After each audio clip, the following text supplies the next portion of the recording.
Hi everyone, Joe Adams here, U.S. immigration lawyer based in Los Angeles.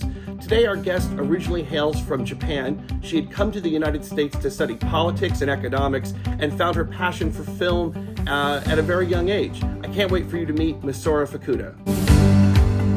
Masora, thank you so much for joining us. I really appreciate you taking the time to share your story.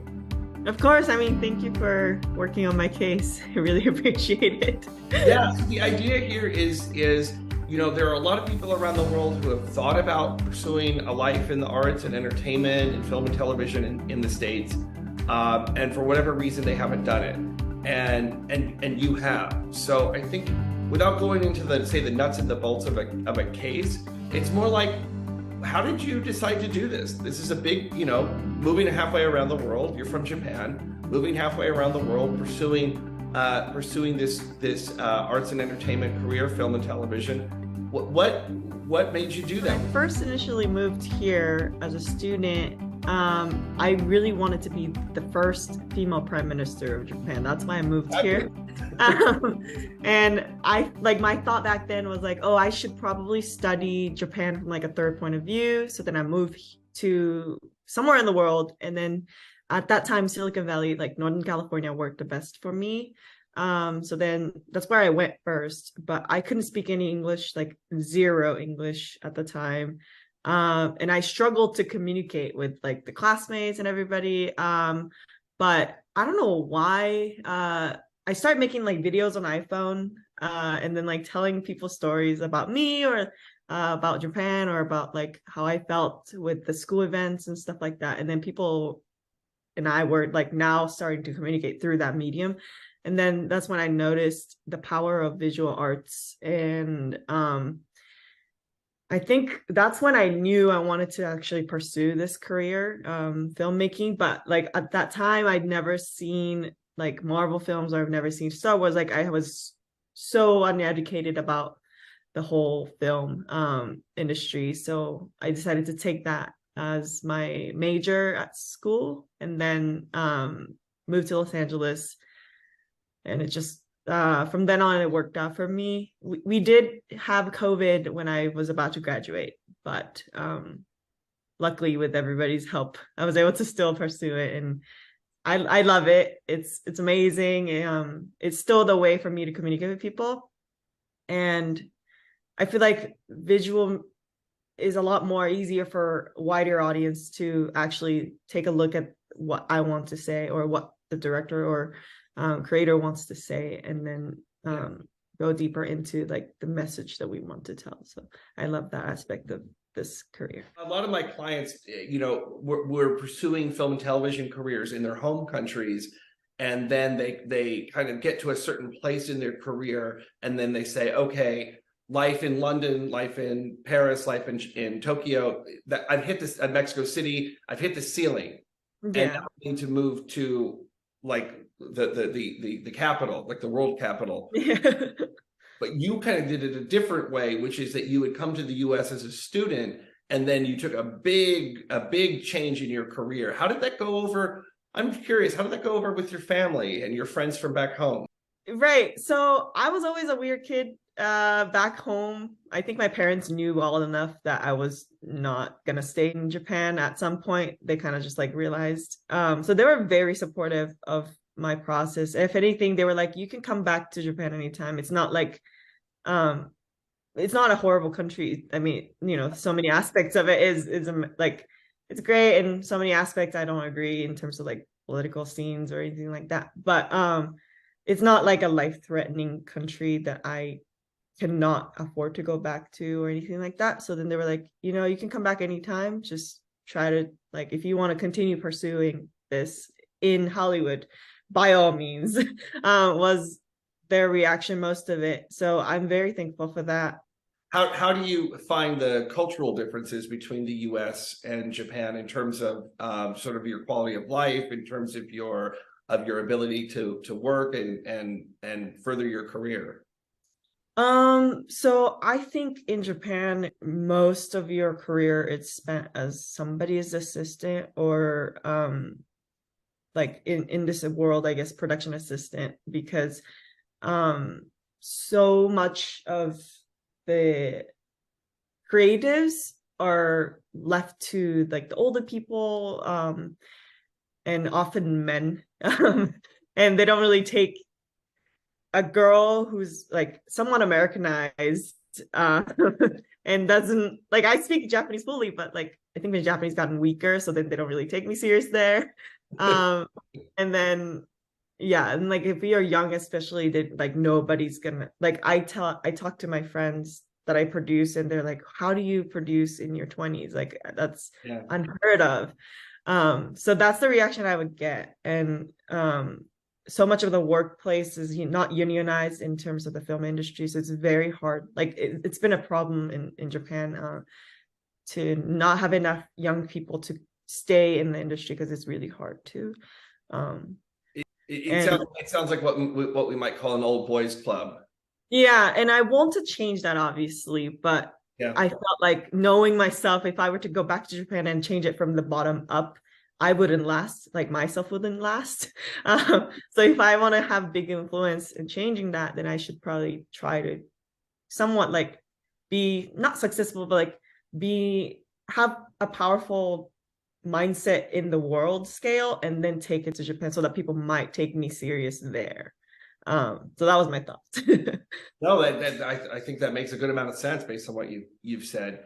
You know, one thing that we've talked about in the context of our work together is, you know, an O1 visa is for persons of extraordinary ability or persons of extraordinary achievement. And I worry that there is an implicit bias in the way that the rules are written. And I don't think it was intentional by Congress in the early 90s when they set out and wrote these rules. But there's a lot of self-selection that goes on. And I worry that there are people from cultures who have a tradition towards modesty to self-select against a category that they may be perfectly qualified for. So how did you kind of deal with the situation of, we need to prove to the Immigration Service that you have a very high level of ability, but there's a part of your brain that says, you know, I'm still learning, I'm still growing.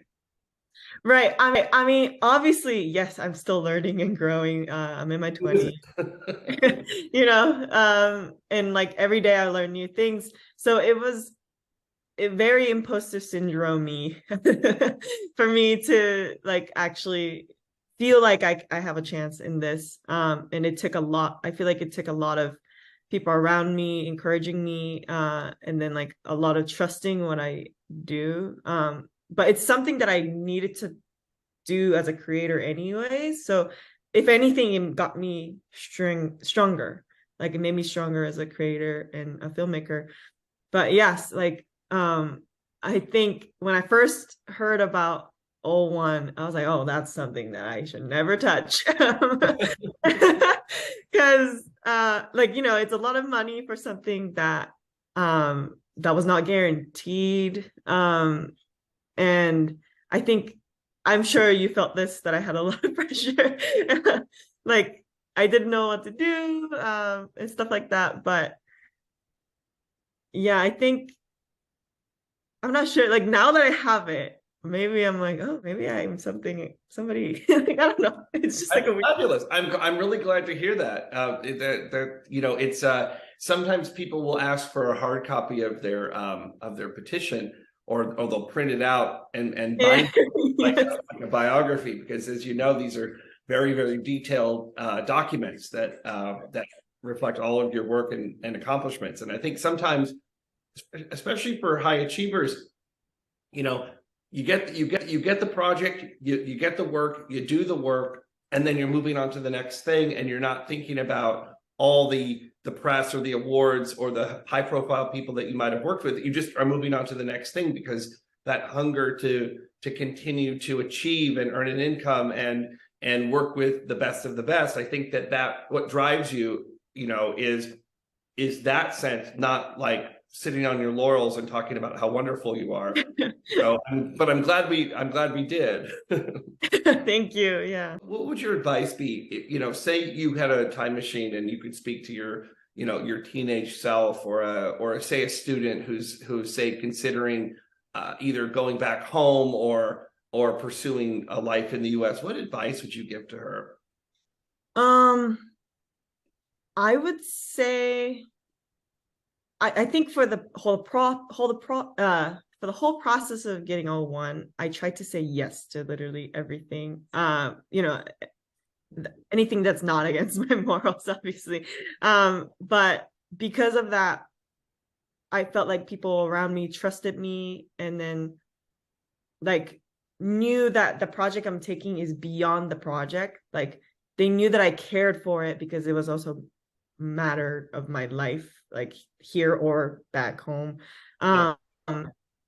And luckily, like the producers around me or executive producers around me or studios around me, they understood that, and then they put that as something that they can trust me with. And then I kept showing them that I was passionate about, I mean, obviously, yes, I'm passionate about this career, but like it was more than that. It was more than how much I cared about the project. I cared about the people. I care about the how well the project could reach the audience, etc., more than the people that they were looking at, other candidates. So then I think they did they really did like that aspect of me, and then they continued to give me opportunities, and then continued to give me opportunity to meet other people, and stuff like that. So like the connection widened, and obviously that helped me a lot with this process. So that was one thing I would tell people to just like start doing. Opportunities to say yes to things that might sound intimidating or yes. or out of your comfort zone. Correct. Yeah. And then to be able to say yes, I think what I did was, because obviously if you were insecure about saying yes to those projects, you wouldn't succeed. So I would like look at them. I would do my due diligence. I do my homework. I'll do my study about the project, or like every bit of the day, I would try to spend it towards something that benefits me as a producer, or something that benefits me as a creator. And I think that all worked out in a very lucky way for me. But yeah, those are two things that I would try to give others, like, and then like be able to trust yourself in the process, because I was having a hard time trusting myself. I think that's wonderful advice to give to people.